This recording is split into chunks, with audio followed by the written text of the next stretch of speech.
네, 현재 유병헌 씨의 사체는 국립과학수사연구소에 옮겨져 있는 상황인데요. 여기서 진행된 유병헌 추정 변사체에 대한 부검, 또 DNA 추출 작업이 마무리가 됐습니다. 네, 정확한 사인과 최종 신원 확인 결과는 이르면 일주일 안에 나올 것으로 예상이 되고 있습니다.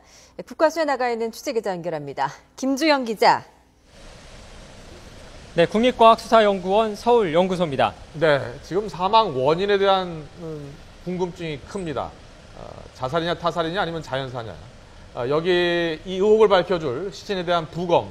지금 부검은 마무리가 됐다는 거죠? 네, 그렇습니다. 오늘 오전 그 시신에 대한 부검은 마무리가 됐습니다. 이것 국과수로 유병헌 씨로 추정되는 시신이 도착한 것이 오전 아침 7시쯤입니다. 이후에 그 부검실로 옮겨지는 등 시간이 조금 지난 뒤에 오전 8시부터 부검이 시작됐고요. 약 2시간가량 지난 오전 10시쯤 부검은 마무리가 됐습니다. 그 이후에 부검을 통해 얻은 자료들, 시료들을 가지고 분석 작업을 시작한 것으로 알려지고 있습니다. 네, 그렇다면 현장에서 취재를 하고 있는 우철희 기자와 함께 자세한 내용을 나눠보도록 하겠습니다. 네, 우철희 기자. 네. 우선 국과수에서 오늘 진행한 작업들 다시 한번 되짚어볼 필요가 있을 텐데요. 네. 우선 오늘 들어온 시신이 유병헌 씨가 맞는 겁니까? 네, 일단 유병헌 씨가 맞다라고 최종적으로 확인이 된 것은 아직 아닙니다. 일단 국과수는 앞서서 순천 별장 등지에서 유병헌 씨의 것으로 추정되는 DNA 시료를 확보해서 해당 변사체와 이제 DNA 식별 작업을 했는데 이제 그래서 유병헌 씨가 해당 변사체 이 신원이 맞는 것으로 이렇게 높게 판단을 하고 있었던 상황입니다. 경찰 역시도 국과수의 이런 통보를 바탕으로 해서 유병헌 씨가 맞다, 해당 변사체가 유병헌 씨가 맞다라는 오늘 공식 입장을 발표하기도 했는데요. 국과수 차원에서는 이제 최종적으로 정말 유병헌 씨가 맞는지 최종 확인을 하기 위한 차원에서 오늘 DNA 분석을 진행을 한 겁니다. 일단 신체 각 부분에서 DNA 분석에 필요한 조직들을 떼어내서 정밀 분석에 들어간 것으로 알려졌습니다.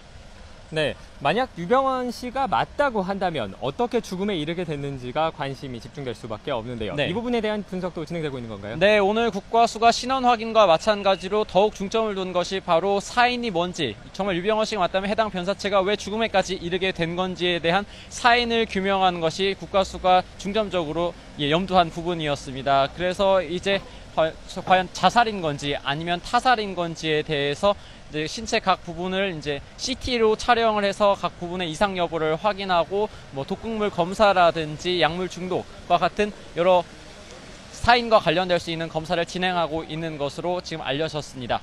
네, 앞서 경찰에서는 이 시신이 타살된 것이 아닐 가능성이 높다라고 발표를 하기도 했는데요. 하지만 만약에 타살이라고 한다면 여러 가지 가능성이 있지 않겠습니까? 어떤 것들이 있을까요? 네, 그렇습니다. 일단 국과수 측에서는 모든 가능성을 열어놓고 사인을 규명한다라는 방침을 세워놓고 있습니다. 일단 국과수에서 부검을 진행을 할 때 크게 사망 원인과 관련해 4가지로 분류를 하고 있습니다. 첫 번째는 외력에 의한 사망, 그리고 두 번째는 내부에 어떤 질환이 발생해서 된 사망, 그리고 약물 중독이나 질식사, 이렇게 크게 4가지로 사망 원인과 관련해서 구별을 하고 있는데요. 보통 그래서 그 사망 원인 규명을 하기 위해서 부검을 할 때 이 4가지 원인에 포함될 수 있는 자료들을 확보하고 한마디로 증거를 확보하는 방식으로 해서 이제 부검을 진행을 하게 됩니다. 하지만 변수가 있습니다. 이번 유병헌 씨로 추정되는 변사체의 경우 부패가 상당히 심하게 진행이 됐다라는 건데요. 그러다 보니 일단 내인성 질환, 그러니까 신체 내부에서 간경화라든지 내부 질환으로 어떤 유병헌 씨로 추정되는 변사체가 사망에 이르렀을 경우에는 현재로서는 사망 원인을 정확하게 규명하는데 다소 한계가 있는 상황입니다. 그렇기 때문에 현재 남아있는 변사체의 부분에서 사망 원인을 규명할 수 있는 어떤 단서, 핵심적인 단서가 규명되느냐가 정확한 사인을 가려내는 관건이 될 것으로 보입니다. 네, 그럼 앞서 말씀드린 대로 간단하게 정리를 해드리면 우선 이르면 내일쯤 정확한 신원이 나올 수 있을 거라는 전망이고요. 네. 또 빠르면 일주일 안에 정확한 사망 원인에 대해서 지금 분석 결과가 나올 수 있다라는 상황인데요. 정확한 결과가 나온 이후에 여러 가지 의혹들, 이 사람이 유병헌 씨가 정말 맞는지 그리고 어떻게 죽었는지에 대한 여러 가지 의혹들도 함께 풀릴 수 있을 것으로 보입니다. 지금까지 국립과학수사연구소 서울연구원에서 전해드렸습니다.